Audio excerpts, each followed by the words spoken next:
Is this thing on? Welcome back to Big Mouth and fancy seeing you here. And welcome to Monday's dceu Daily. Yes, Aquaman is now the most successful global box office hit for the DC of all time. Isn't that amazing?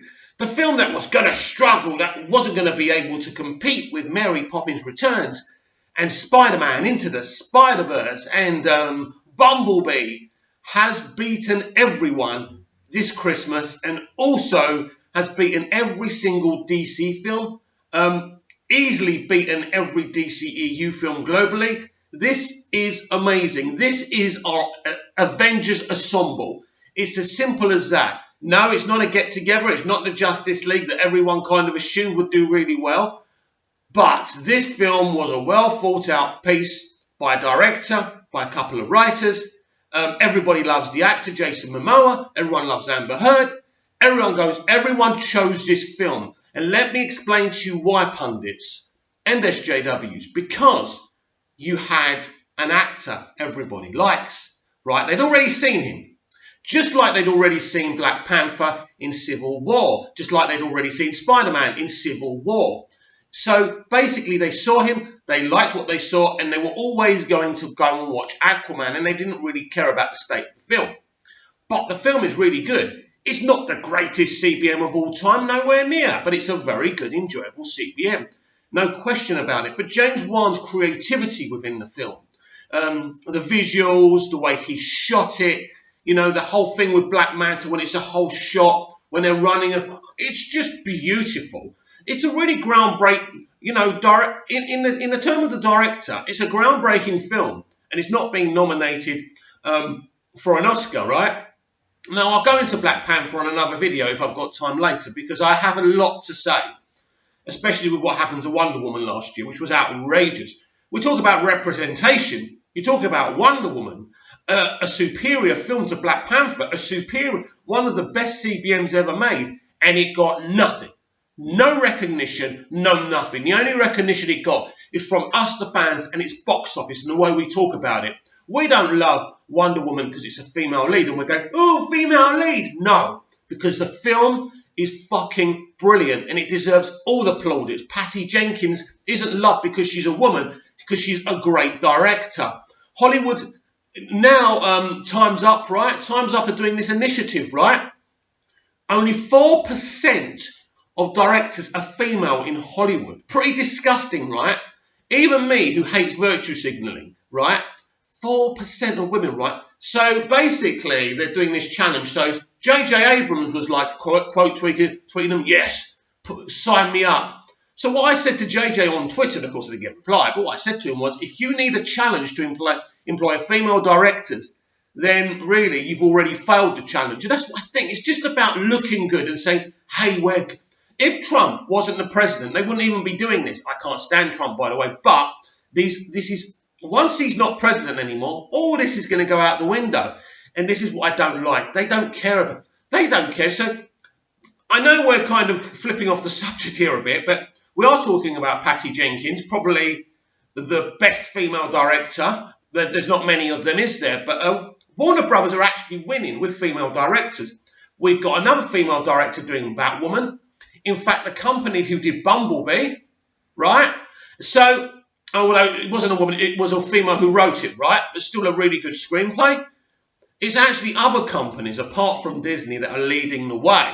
So it's really funny that J.J. Abrams goes, hey, and a couple of other directors. But I will say to these directors, right, you weren't willing to give female directors a chance before, but all of a sudden now, because it's fashionable, you're going to do it. And when it's not fashionable, you're going to go, oi, out. You know, so pretty disgusting. So that's what I've got to say about that. But Aquaman's success is phenomenal. The DCEU is really on a good road now. And we must stay on this road. I think Shazam will stay on this road. I think people are going to be surprised how much money that film makes. I think it's going to make more than Captain Marvel. I think a lot of people have decided, because of Brie Larson's comments, to go against Captain Marvel.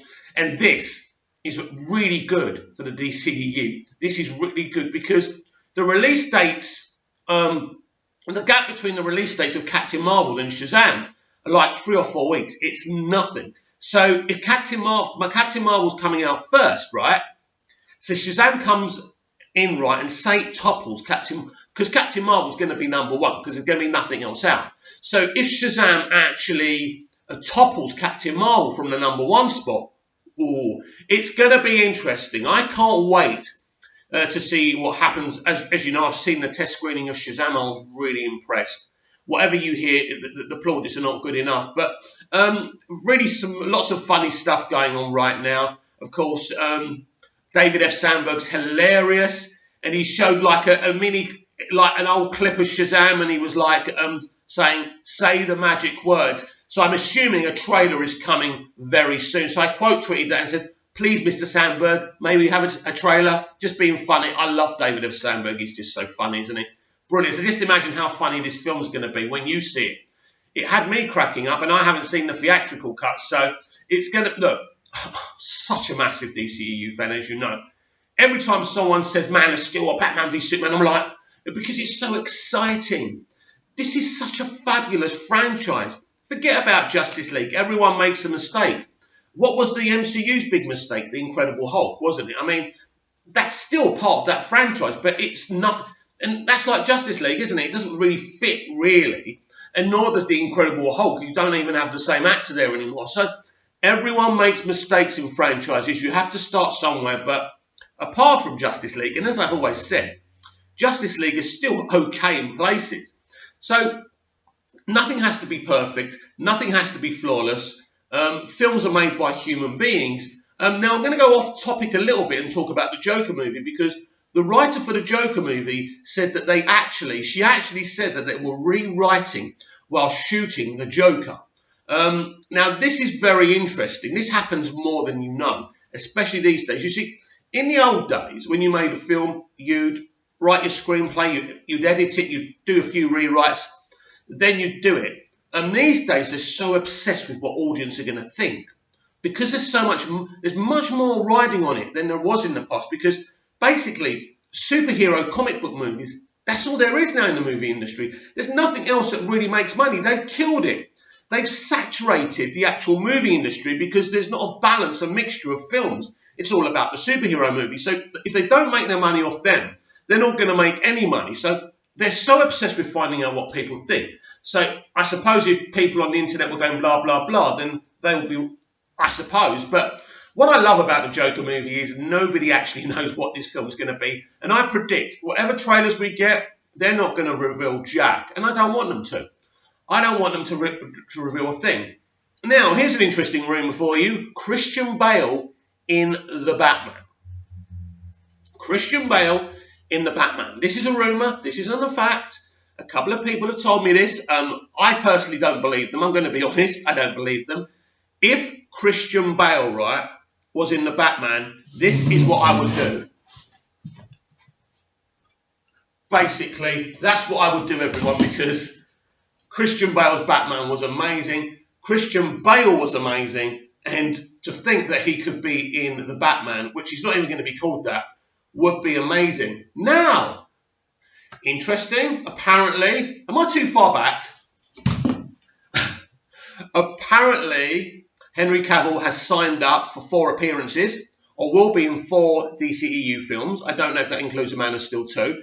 Apparently it includes Supergirl. But apparently, Supergirl is set in the past, and thousands of years in the past. Now, this is my prediction, because I think they're going to go off of what they set up in the Man of Steel prequel comics. So what I think they're actually going to do is start it at the past, because she's immortal like Superman. So they'll start it at a really, really distant past, but then she'll come to the modern time and meet Superman. That's what I think they're going to do there. So I'm excited about Supergirl, especially if Cavill's involved, and I think he's going to be. I think, look, this is the year that they can't hide anymore. They have to make these announcements. They have to tell us who's going to play the Batman and who's going to be Superman. I hope it's Henry, and I hope it's Ben Affleck. Interesting, apparently, according to Ping Pong Flicks, Chris Wong was watching his fantastic show on YouTube, and he was asking some great questions, actually. But what he said was that he was watching Brandon Spinks, who played young Batman in Batman v Superman, doing Ask Me a Question thing on Instagram on their story. And someone said, will you be in a Batman film? And he kind of went, he did this emoji. What do you think about that? I've got such a sore throat. I'm so excited for the DCEU. It's just, oh, if you knew some of the things that are going to hit, some of the things that are going to be announced soon, you will be really excited too. I really must binge the DCEU again, and just in time to be able to watch Aquaman when it comes out on 4K. Yes, 4K. Imagine a James Wan Aquaman film in 4K. That's going to be great. So some really exciting things. And when Patty Jenkins was asked about if she would do a Justice League film, she said this: a Justice League film is a really hard film to make. So it's interesting. She said, I'm not saying no. I'm just saying it will be a big challenge. And she said, as I said yesterday, she doesn't think a Justice League film should happen anytime soon. And I said yesterday, I do agree. I don't think it should happen anytime soon. So it's all very interesting stuff. I'm very excited for the future. I'm really excited for you to find out all the exciting things that are going to be happening within the DCEU. Now, what do I think about the Christian Bale thing before I go? Is it true? Is it false? Well, Matt Reeves did say it had nothing to do with the Nolanverse, so that's interesting. It doesn't mean that Christian Bale might not cameo or something. Who knows? Anything's possible in the DCEU now. I mean, they're doing things that we didn't think they would be doing. So, very, very interesting. Right, one more thing before I go. People are saying Patty Jenkins and James Wan are being disrespectful to Zack Snyder. Patty Jenkins is being disrespectful because she doesn't want a Justice League movie anytime soon. Right. Patty Jenkins loves Zack Snyder. Zack Snyder never wanted to jump into Justice League. Zack Snyder wanted to build up the solo movies, but Warner Brothers were in a rush to catch up with Disney. And that's what happened. And, you know, so there's no disrespect there. I mean, Zack Snyder employed these people. You know, it's one big happy family, believe me. So stop going off on one. It's right to wait for a Justice League movie a few years and set up these solo movies. It's how it's going to work. It's how this franchise will be really, really successful.